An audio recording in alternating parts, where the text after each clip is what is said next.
Hi all.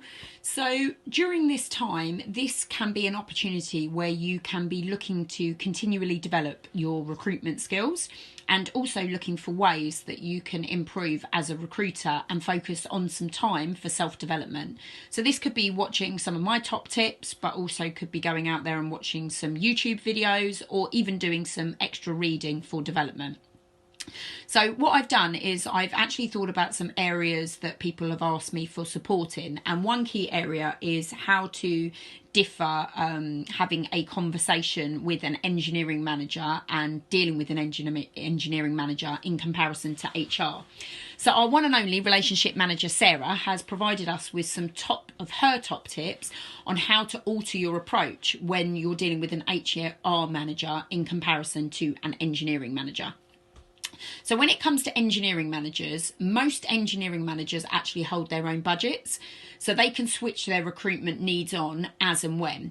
So they're more likely to speak to an agency even when they're not actually recruiting. So especially if an agency go in and spec, or we would call it canvas a candidate in, so you've got that great candidate, that what we would call a nugget, it's much easier to do this with an engineering manager, as that may initiate an interest in a candidate, which may open up a recruitment need.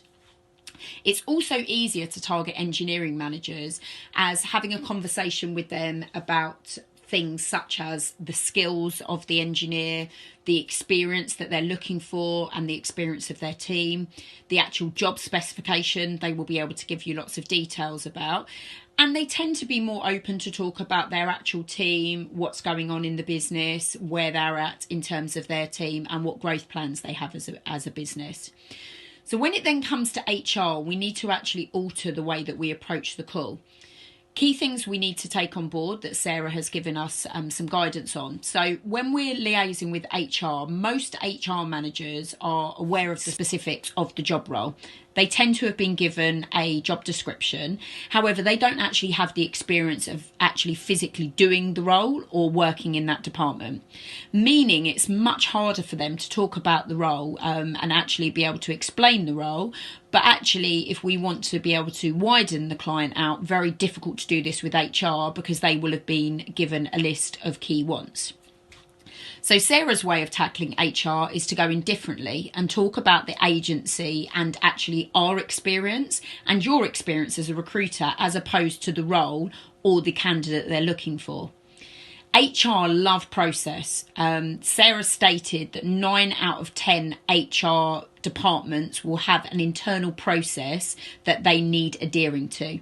So importantly, they will want agencies that will work to their processes and will follow what the expectations are of the process. HR will also have an influence on money or saving money for a company. So they will want to hear about how we can offer cost savings and what we're going to offer that's going to differentiate us from all those other agencies. So Sarah's come up with some key do's and don'ts when you're speaking to HR. So the key do's are, with HR, talk about the climate and the current environment, any changes that are going on in the environment, competitor drivers, and any information that we can give them about the recruitment industry and what we're actually offering as a service. Make sure that with HR you detail your industry experience. So for example, giving them clients that you've worked for in the past, giving them stats of your success, the types of roles that you've recruited for and how you've supported them in various departments within their business, and also the types of savings that could be made and the level of service that they will actually receive from yourself and Pioneer. Talk about being a process-driven agency. So as we said previously, HR are focused on process.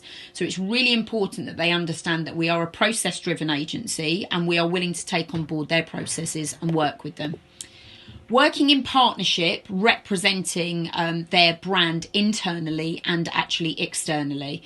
So working with them in partnership to actually promote them best to candidates. Additionally, what can we offer them as extra service offerings? So as well as sourcing candidates, is there anything in particular that they would like from an agency that we may be able to offer them? Can we think outside the box? So how are we going to actually differentiate ourselves from those other 100 agencies who are probably making that same call to HR? How are you going to make yourself sound different and unique from those other agencies? And this is really important. Approach every call prepared. So the key don'ts when you're speaking to HR, and these are Sarah's top tips on her key don'ts, is you don't want to be a pushy salesperson. So you don't want to be going in and bombarding them with 100 calls a day. Make sure you listen to what they're asking for and try and work alongside them so that you build up that relationship. And remember, don't talk about the role in detail with HR. It's more about what you're going to offer to support HR in their process and make them more efficient and help them to actually fill the jobs. So thanks, Sarah, for your top tips there. I'm sure when we're all back in the office, if you have any questions, Sarah will be able to obviously help you out.